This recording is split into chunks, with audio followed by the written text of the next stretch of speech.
Hello, I am codyellingham, and this is the Transformation of Value podcast. In this episode, I host the Kiwi Bitcoin Builders monthly catch-up for August 2024. We talk about upcoming Bitkiwi events, Lightning Pay, Alby, as well as other things people have been working on. If you would like to share a Bitcoin project or business that you are working on in New Zealand or would just like to join, do please reach out to me and we can connect. Just send an email to hello@thetransformationofvalue.com. Otherwise, on to the show. All right, thank you everyone for joining us on this Sunday evening to catch up about Bitcoin in New Zealand. And we've got quite a few people with us tonight, which is great.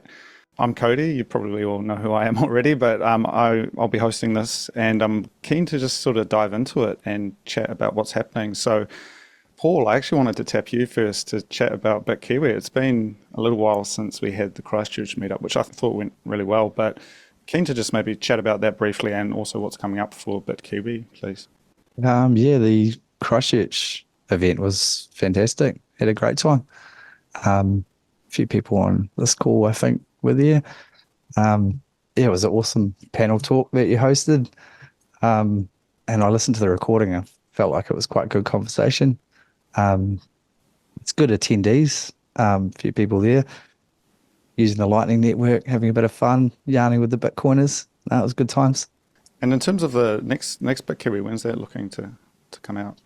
So next event will be Wellington, October 26th, 1 p.m, back at the Fork and Brew. We've had a few events there now.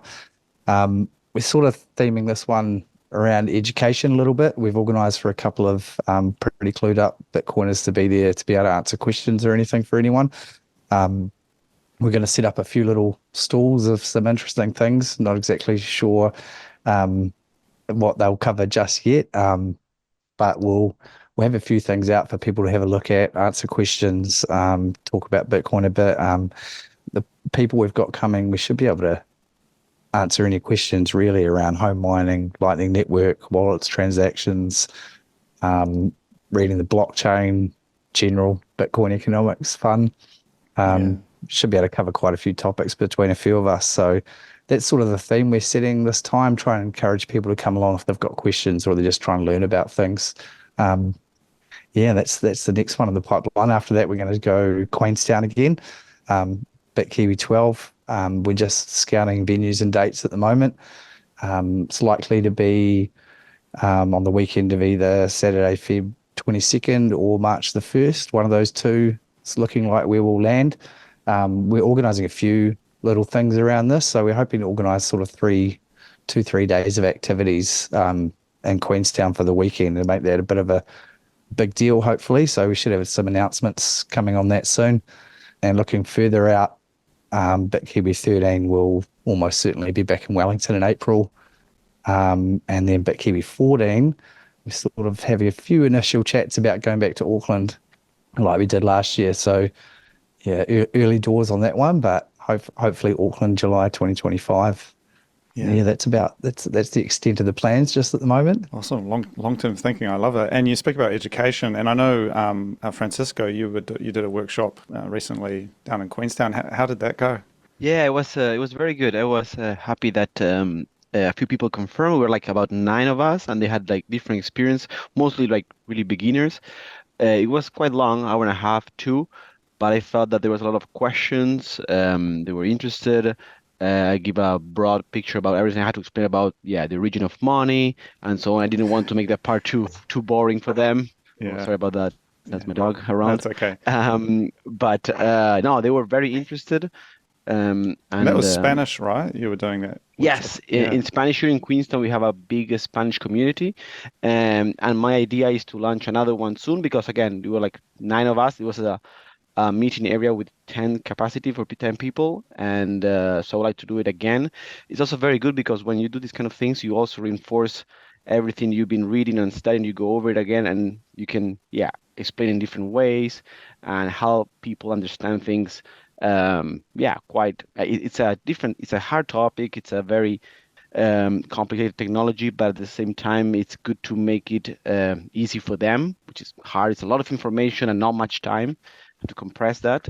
But good experience. I'm looking forward to do another one soon. Yeah. I recently threw my hat into the ring for doing a workshop here in Japan, and it was quite interesting because it was the same thing. I had to start with the nature of money and what it means, and then go into Bitcoin. And we were focusing on self custody, which there's sort of limited options here for Japanese language apps, and that was kind of really stood out to me. I had to really look for what would be available to teach people with. So certainly some challenges there, but it's good to come back to those fundamentals, especially I think as we kind of ease into the bull market and people start, the value of what they're holding maybe goes up. They maybe still have it on exchanges, for example. So certainly that's a big topic with education. Cool. And I guess the one last thing I wanted to tap for comment would be Rob, maybe just chatting about Lightning Pay, if you guys have got any updates on your side before I open it up to everyone. Yeah, sweet. We've got recently released our auto buy and our bill pay features. So auto buy is where you can you decide what bank account you want the funds to come out of, and you decide what Lightning address you want your Bitcoin to go to. And then you can schedule a weekly, a daily, or a monthly amount, which is quite nice because you can forget about it, and then you get an email from us. We've just bought some Bitcoin and sent it to your address, so it's quite nice. And you go, oh, sweet. And then you check your price, and you're like, oh, sweet, price is up. That's good. And then the bill pay feature as well, which we're pretty stoked with, where you can decide. So if there's a merchant you're paying on a regular basis, your internet or your power or anything like that, works best with sort of amounts that are consistent. So like that would be internet and things like that. It's quite good. You can set their bank account up and put your reference details in, and you can even set yourself an email reminder as well, and we'll email you on the day, on the morning of, and email you a link with a payment screen that will allow you to pay in Bitcoin, and then we will pay that bill to the merchant that day or next day as well. So yeah, the other big update we had was the passkeys. So we got a lot of feedback from our customers saying that they were quite annoyed with putting their two-factor authentication in repeatedly. And I mean, that's a security feature so that we prevent, if you put your phone down for a second or you walk away from your computer, if somebody rocks up, they could potentially put a trade through, either intentionally or not. If your mouse is walking across your keyboard, same thing could happen. Sorry, your mouse or your cat. Mice don't normally walk across keyboards. So that would be the passkeys is pretty handy because you can do Face ID or you can do your thumbprint, so it's much quicker and much easier, but still very secure way of authenticating before we put a purchase through. So we hope there's some quite handy features there that people can try out and be happy with. Yeah. And how are things on the merchant side with the Lightning Pay? Yeah, so we've got two merchants now in Queenstown using Lightning Pay directly, and that would be the Frankton Pizzeria across the road from my office, which is honestly not doing my waistline any good. I need to get a salad bar. I need to get a salad bar on board quickly before I have to buy new pants. What my favorite outdoor clothing shop and gear shop, Small Planet, and they're legends in the Queenstown outdoor community, and they accept Bitcoin. So if you need any ski gear or outdoor weather gear or anything like that, boots, they do some pretty cool mountain bike. I've got it on good authority to get some cool mountain biking glasses in that are photochromic, so that basically as the sun comes out, they get darker the nearer it is. So yeah, lots of cool stuff on their shop. So we've also got a few more merchants just accepting Bitcoin directly in town. So the Outpost, I'll give them a shout out as well. They have ethically sourced clothing, and they're Bitcoiners, and so it's my understanding they're keeping the Bitcoin. So that's pretty cool as well to see. World Bar and Yonder, of course, always accepting Bitcoin. So it's livening up. Awesome. That's great stuff with Lightning Pay. Well, look, I'm keen to open the floor now. We've got quite a few new people on the call. So if anyone wants to share what they're working on or chat about stuff they've been learning about in Bitcoin, happy to have you speak. Drew. Hi, yeah, this is my first time here. I'm in Tauranga. I've just recently had an Umbral home arrive, which I'm kind of so happy with. I've got a node, like Bitcoin node set up on it. I'm working away towards getting a Lightning node set up on it, with a view to being able to run BTC Pay server for my Shopify store. I've got a Danish furniture business in Tauranga with a showroom. And, hey, I'm not sure if I'm going to be getting a lot of furniture purchases in Lightning through my showroom online, but I'd like the capacity to be able to receive them nonetheless. Yeah. What else have I been doing? I've set up a Nostr relay, which is exciting. And I'm very much thoroughly enjoying Nostr. And one of the things that came, I was listening to Guy Swan reading Lynn Alden's recent article, and something that he said hadn't occurred to me, or something she said hadn't occurred to me, that Nostr's effectively become a global decentralized Lightning address repository. So you don't need somebody to send you an invoice first to receive a payment. You can just zap them. If you can find them on Nostr, you can just zap them any amount that you'd like to send them, which is very cool. Yeah, that's awesome. Yeah. And you mentioned you've got a furniture shop, so it sounds. I mean, that's really cool to have people selling stuff with Bitcoin. So is that something that you've mentioned you've got, say, on the website or that sort of thing, that you've sort of shared that? Yeah, and I'll have to fess up. I had signed up with Pay It Now, which I'm sure won't get any brownie points, but I haven't used it yet. Nothing's come of it. I've really been waiting to get it set up on my Shopify website, my online store, and I really wanted to do that with my own Lightning node and BTC Pay server rather than using someone else's product. Yeah, once it's all going, I'll be happy to offer anyone who'd like to make purchases, discounted furniture if they want to pay by Lightning. I'm not sure if they will or not, but yeah, there we go. Yeah, that's awesome stuff. And yeah, if you, I know you're on the Telegram group now, but if there's any technical questions or you want to chat even with the Lightning Pay guys or whatnot, certainly I'm sure everyone's keen to Yeah, help out. I'll be happy to maybe see what Rob can say to me about coming on board with them. Yeah. And it sounds like you've got some pretty good innovations coming on, which is great. Good to hear. Yeah, sweet. Thanks for that, Drew. Yeah. Anyone else want to? Say kia ora. And hey, g'day, Drew and team. My wife and I in Tauranga as well. I'm Hank. My wife Dottie's here with me. We just met Cody recently online, and great to be in the group. As you can hear, I've got an American accent, so my Bitcoin is global as it should be, but probably more experience and the purchase investment side is in the States, and got a good group sort of there that I'm semi involved in. So, but full time living in New Zealand, so kind of in both worlds.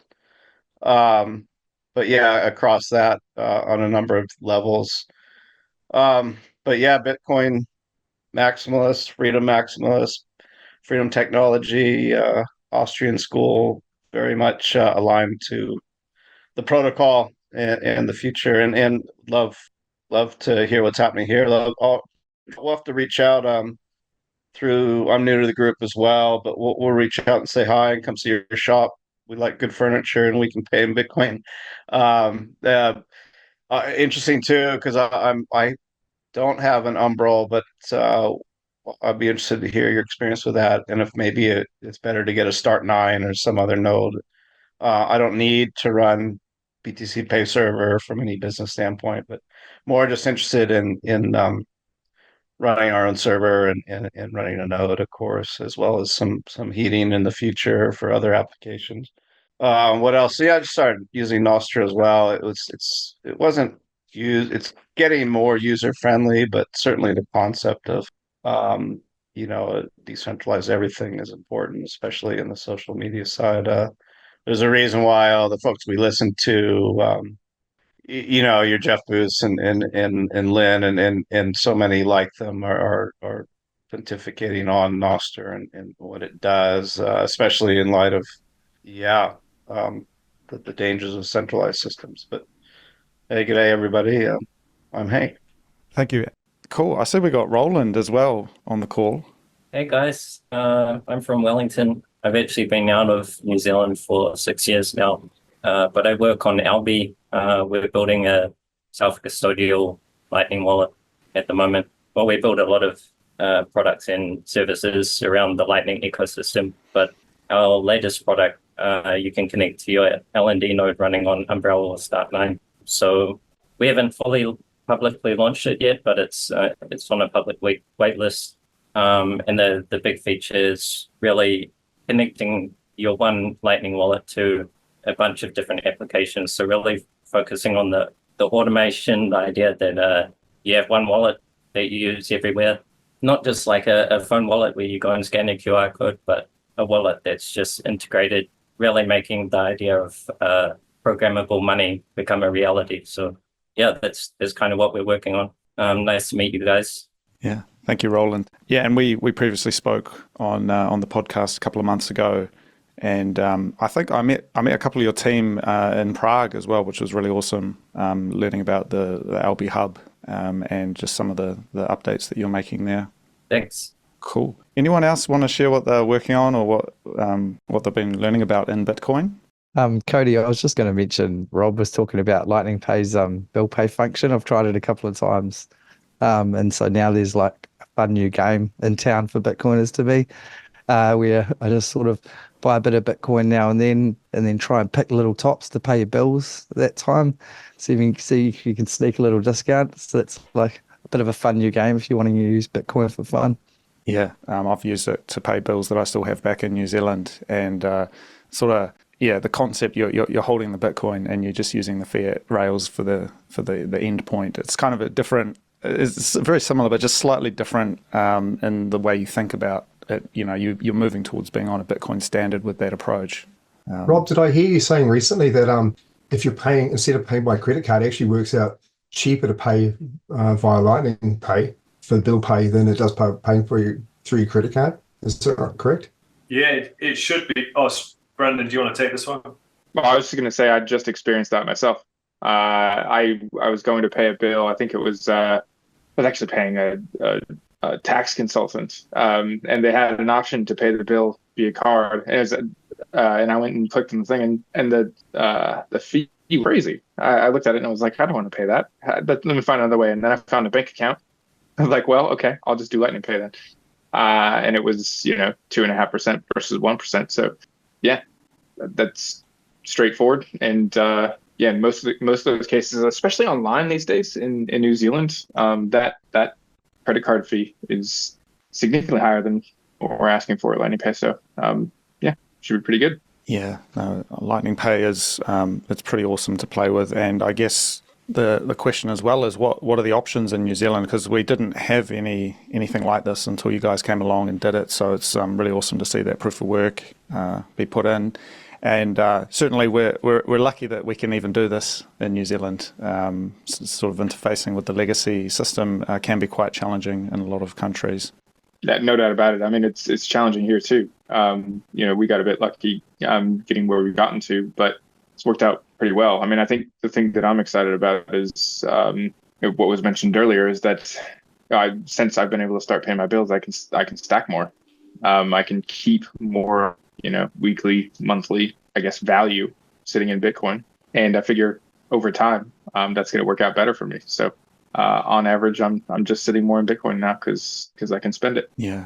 That's awesome. A few people have mentioned Nostr, and I'm just thinking it's quite pertinent recently with the Telegram news that's just come out with one of the co-founders being arrested in France. I'm just wondering whether that's something that's come across anyone's radar, sort of maybe how we can look at this from a Nostr perspective, sort of privacy perspective.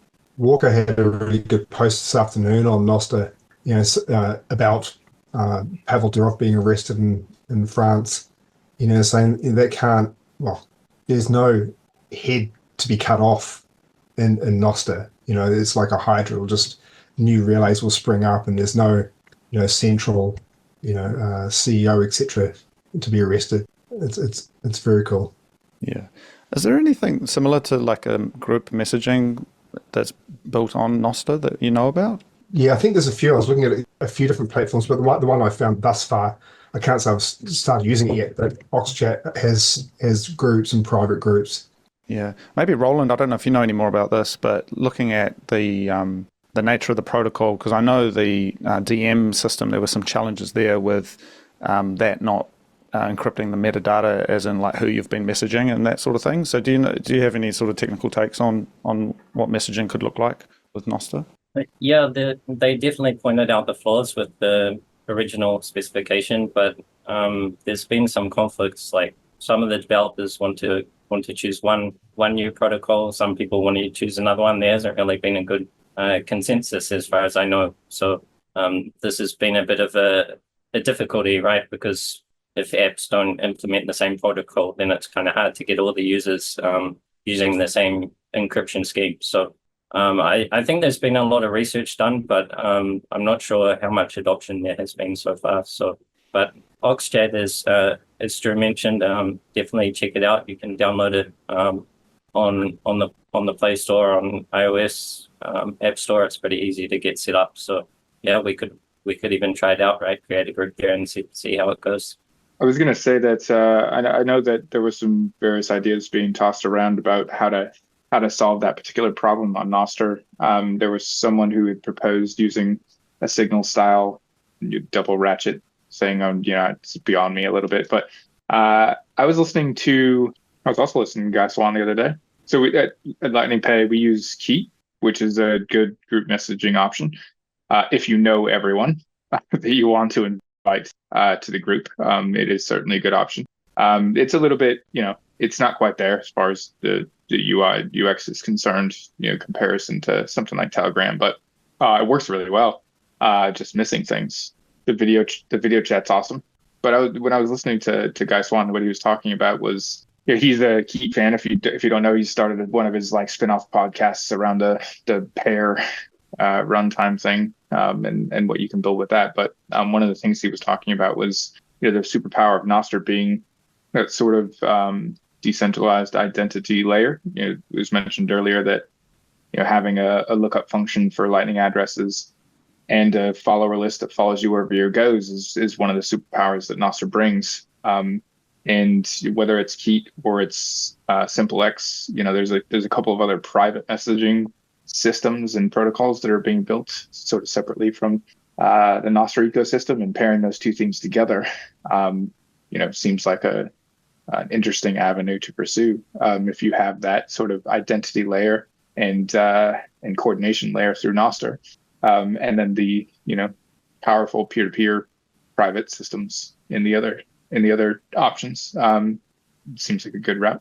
Yeah, the other thing that's worth mentioning is I know Fedi have just done their public launch recently, which has chat built in as well, and I'm still not fully sure how it sort of works in terms of a business model for spinning up your own Fedi community, but that looks maybe as another interesting kind of non-Nostr alternative to how you could do communities and groups. Nostr can be incorporated through that, it's through their super app anyway. But as far as having private chat within the community, the federated communities, and private payments, it's very exciting. Yeah. Has anyone else given Fedi a go? I've loaded some credit on my wallet, but that's it thus far.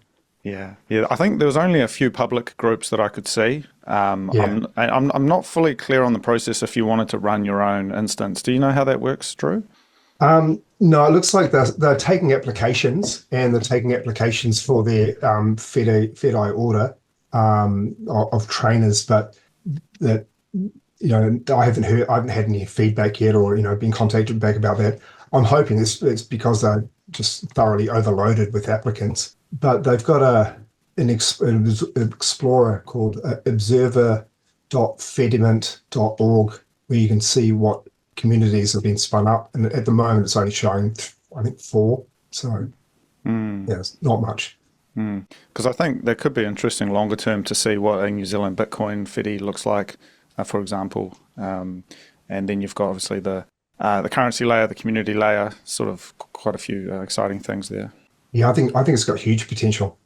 And certainly for as Alby, who's the founder for the unbanked of the world, and the 5 billion people that live under authoritarian governments, but just for all collectively in the world that would like to have private payments and private communication.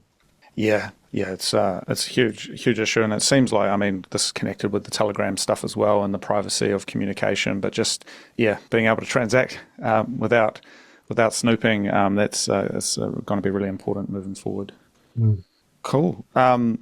Anything else anyone wants to share? Any other projects you're working on? Anything else you've been reading even? I know I've got just been working through Gradually, then Suddenly. I know, Andrew, you've got a copy of this signed by Parker Lewis himself. But certainly just been working through some Bitcoin reading material myself. I just want to say welcome to everybody that's joined for the first time. Really awesome to have new people joining. And I didn't know, but now we've got a Bitcoin hub in Tauranga. So that's cool. Drew, I've recently, or kind of 2 or 3 months ago, set up a Lightning node and running that with the help of a lot of people around here too. And I actually have my brother wants to set up using BTC Pay Server or something similar to accept Bitcoin payments on an online store he's got. So it's something I'll be getting into over the next couple of months myself. So keen to. And I'm really interested in, merchant payments, especially online stores. So be keen to hear how you go on that. I'm running a couple of nodes. One's a Raspberry Blitz, which I won't use that as a Lightning node, but the other one is just running it directly on Linux myself and just following through Ministry of Nodes. I don't know if you know those video series. No, I don't. Just a really useful step-by-step videos on how to run all those services. But it's not a packaged thing. You build it from scratch yourself on Linux, which was really interesting. First time I'd ever done anything like that. But you got, I think, quite a few other people in the group here that run Lightning nodes, and there's another guy down here in Christchurch with me who's not on the call, but he's running BTC Pay and really knowledgeable about it. So I'd be happy to he'd be happy to help, and I'd love to hear how you go with that. That's good to know. Okay, thanks for that. Yeah, my name's Drew, also just with an AN in front of it. Okay, handy. Sweet. No, thank you, Andrew. And certainly the technical stuff. We've got the Telegram group. Hopefully we can keep going with that. Maybe we do need to look at Keat or Simplex. See how we go. I mean, I don't know if there is any appetite of people. I mean, maybe we could even try out OxChat. If there is appetite, we can chat about this later. But it's kind of the standard when you meet people at conferences and stuff. It's usually Telegram. There's kind of just a bit of legacy kind of de facto stuff going on there that everyone uses it. But certainly Signal even just has a little bit more privacy guarantees. Is Keat good for group chat, Brandon, also, or that's what you guys are using it for? Yeah, it's good. I mean, there's a couple of things that are missing that make it a little bit painful. So I'll give you just a high level overview. It's directly peer-to-peer in architecture. So people creating groups, there's an admin function or an admin role that creates the group and invites people. But when you're connecting with other people in the group, you're connecting directly to. There's no relays involved. You're connecting directly to the peers in the channel. That means that there's one mild hiccup unless you have some infrastructure or something set up yourself. It means that you can't receive messages unless the person you're receiving messages from, one of them is online. So someone in the group has to be online for you to receive it. So we have a small group of 3 people. Sounds like lightning. Yeah. So we have a small group of 3 people, which could, when we send files to each other and stuff, it could be a little bit painful. But it just means you have to wait till somebody pops online. But the other one is there's not a great reply function. You kind of have to use some shortcuts and try to build it in yourself. So some of the convenience you see in some of apps like Telegram aren't quite there. But in terms of just how it works great. And we use it on our video calls, and it's quality on that is it's actually awesome. So it's got some rough edges being pretty new, but it works really well, I think. I don't know if Rob feels differently, but I'm pretty happy with it. Yeah, I've heard Guy Swan talking about it quite a bit. We tried Simplex, which is another peer-to-peer one, and we had a lot of problems even getting a room started. Whereas Keat it's definitely, like Brandon was saying it's rough around the edges, but it's the best one that's peer-to-peer that we've seen. I think it is quite hard to make really usable peer-to-peer products. So I think I think they've done really well. So I'd second that. Would that issue of someone being online, could that be solved by having like another device that's just always left on as like an Oracle type thing?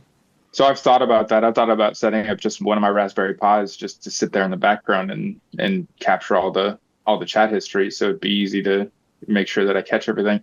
I haven't gotten to it, but that's one way you could solve that problem. The other one is if you just have more people in the room, it's more likely that, someone's laptop's open or something like that, and you'll be able to catch all the messages. But it's just with the three of us in there, occasionally there'll be a file someone sends you, and you got to wait until someone shows up for you to actually get it. But it's to be honest, like I think it's amazing that they've actually done what they've done so far. It's there is no infrastructure, right? There's no relays, there's no central server, there's nothing except for the people that are using the software to communicate with each other, which is really impressive that it works, first of all, but impressive that it's actually quite good outside of being new and missing some features. So I definitely recommend you check it out if you get a chance. Yeah, I might give it a go. Actually, I think it could be good. Maybe over in the chat we'll even see if we can get a room going for the Kiwi Bitcoiners, just so we've got something in case Telegram had some issues. Cool. Is there anything else anyone wanted to bring up? I just want to mention I'm reading the same book at the moment as this one? Cody. So gradually, then suddenly. Yeah. I found it quite good. I mean, I've been trying to read everything that exists on Bitcoin, and there's a number of books like that targeted at that same kind of audience. It's almost here's how my journey went down the rabbit hole. Let me explain Bitcoin to you. So sometimes they get, after about 1 million of those, they get a little bit repetitive and boring. But I actually I'm finding that one quite interesting. A few sort of novel concepts. And so, I've been quite enjoying it. I've been reading it really fast, which is usually a sign that something is decent. And then like I have been, I'm doing a bit of when we're sending out the Bitkiwi newsletter each month, doing a bit of a running commentary on whatever I'm reading. So I put a little bit about that book in this month's edition, which reminds me, subscribe anyone if you want to read the Bitkiwi Brief monthly newsletter. How can they find it, Paul? I'll chuck it in the chat for anyone who hasn't subscribed already. And I'll send the link to you as well, Cody, if you post it. If you post the podcast, you chuck it in the notes. That'd be cool. Yeah, I met Parker Lewis and I got a copy for Andrew as well. But I said, hey man, come down to New Zealand sometime. So maybe we'll get him over for Queenstown next year. Could be quite cool. And just get a little bit more of a spotlight on what's happening in New Zealand. Because, I mean, as I've said many times, I think there's just some really awesome projects here, and it sort of, doesn't necessarily get seen globally, but doing our best to talk about it. But I do think there could be a lot of stuff happening, especially down south, but certainly the whole country are very exciting. Just on the topic of books, I've been listening to A Lodging of Wayfaring Men. If anyone's interested in fiction. But kind of like Atlas Shrugged, if you like that, not Bitcoin related, but definitely Bitcoin culture, libertarian. So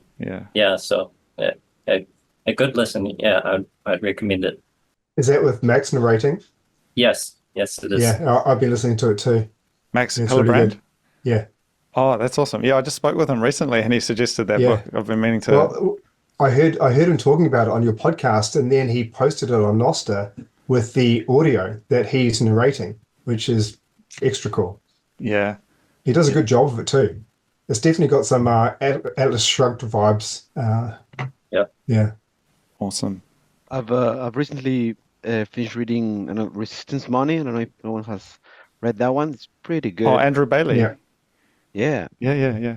Very good. I really enjoyed it, and I'm starting a new one. Have you guys ever read from Ray Dalio, The Changing World Order?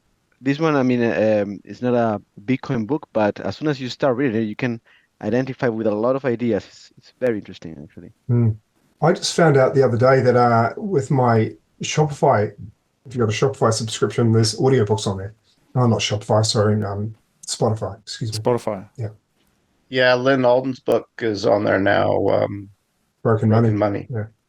which is an excellent rate, of course. Yeah, that broken money is probably one of the best summaries I've seen of money. Just brings it all together: commodity money, ledger theory of money, and ultimately with a very open sort of open mind towards Bitcoin, which is really exciting. Yeah, I picked up a bit of a stash of books in Prague when I was over there, so I'm sort of slowly working through them. And resistance money is the next one up after gradually, then suddenly. So we'll see. Maybe we could do a debrief on that sometime, Francisco. Sounds great. Yeah, cool. Hey, Francisco, how is your Queenstown Latino Bitcoiners group going? I mean, how are people interested? What's the interest levels? And Yeah, I'm thinking about doing another one, but the first one was quite good. It was, yeah, 9 of us. Yeah, very entry level. I tried to explain as much as I could, but yeah, also focused on, yeah, self-custody. Some of them, they had some Bitcoin on crypto.com, and I, yeah, advised to self-custody, and they did, luckily. But yeah, it's just a matter of knowing, like some people had no idea at all. So just, yeah, getting them closer to the main things without being too much information, but just approach them slowly. And I got a pretty good feedback, and I'm going to do another one. But no, they enjoyed it. I think it was good. Francisco, we talked about this before, but I'm just wondering, are they like sort of permanently here, or is it people who are maybe on like working holidays? Like, I'm just wondering what their arrangement is. Yeah. Here in Queenstown, there's a lot of foreign people. Like, there's barely not many Kiwis, so it's a big community of immigration. And thanks to the last residency offer, because of COVID, everything was like pretty much if you've been living in Queenstown or I mean New Zealand for over 4 or 5 years, you were able to apply for residency. The visa stuff is something that you don't usually know much about when you were born in that country, but for people that migrate, it's important. And luckily, well, a lot of people did recently get the residency. So yeah, many people are now staying in Queenstown. Of course, they can also move around New Zealand, but they like in the midterm, they want to stay here, they want to settle. Of course, in Queenstown, we have the accommodation problem and that the house market is very hard to get in. But many of the foreign people living in Queenstown are here now to stay. So yeah, it's people I know, or friends of friends, and there's also a lot of they use a lot of Facebook for marketing to advertise product services, and that's a good way to, hey guys, if you're interested about Bitcoin, feel free to reach out or move a workshop. So yeah, pretty much like that, how you promote it. Yeah. And is there like remittances and sending money back to family as part of the use case, or more just for themselves that you know of? They use Western Union sometimes, but Argentina, for instance, is one of the countries where crypto is one of biggest. It's have grown so fast. So many of people in Argentina are very familiarized with crypto. They use mainly not so much Bitcoin, but yeah, things like Tron or other blockchains. Just because, or like stable coins. Stable coins definitely because in Argentina, the main way of saving is from pesos to American dollars, and sometimes physical dollars are hard to get, so they go to stable coins. But they're quite familiar with it, but they still use Western Union and a few more, but less and less. So they're quite familiar with crypto, but mainly for the people living there right now. Here in New Zealand, overall, it's quite stable, the New Zealand dollar. So they save in New Zealand dollars and they're happy with that. But yeah, trying to teach about an alternative. Awesome. Thank you for that. Well, look, everyone. Yeah. Is there anything else, or you guys? I was just going to say I've been playing around with an open source signing device. Well, I say device, it's open source signing software that can be installed on a device.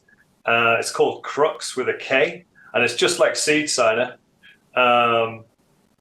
Except the device that you can install on is a touch screen, which makes it, I think, just a little bit easier to use than on a Seed Signer. And so I haven't vetted the source code, so I don't know if there's any vulnerabilities in it, but the actual usability of it's really good. And it's built on a Vision module, a K210 chip. I don't know too much about it, but the chip itself was designed for doing object recognition, which makes it really good for scanning QR codes. So I've got one of the devices here, so it has this touch screen on the front, and then just the camera on the back, and it comes fully assembled. and it's $60. So it's pretty cheap, and you install the software on it yourself. It's actually a really nice way of. It's really quite nice to use. I was quite impressed. So if anybody likes playing around with hardware signing devices, I'd recommend give Crooks a download and check it out. That's 60 US. I think it is 60 US. Yeah. That's a sharp price, though. Yeah, it's pretty good. Yeah. Cool. All right. Well, look, conscious of everyone's time on a Sunday night, I do appreciate you all joining in for so many new faces. I think we might wrap it up there, though, if everyone's happy with that. But yeah, otherwise, thank you very much. Thanks, everyone. Thank you, guys. Thanks, everyone. Thanks, everyone. See ya. Thanks. See you later. Thank you for listening. I do hope you enjoyed the show. I am Cody Ellingham, and that was the transformation of value. If you would like to get in touch, please send me an email at hello@thetransformationofvalue.com, and I will get back to you.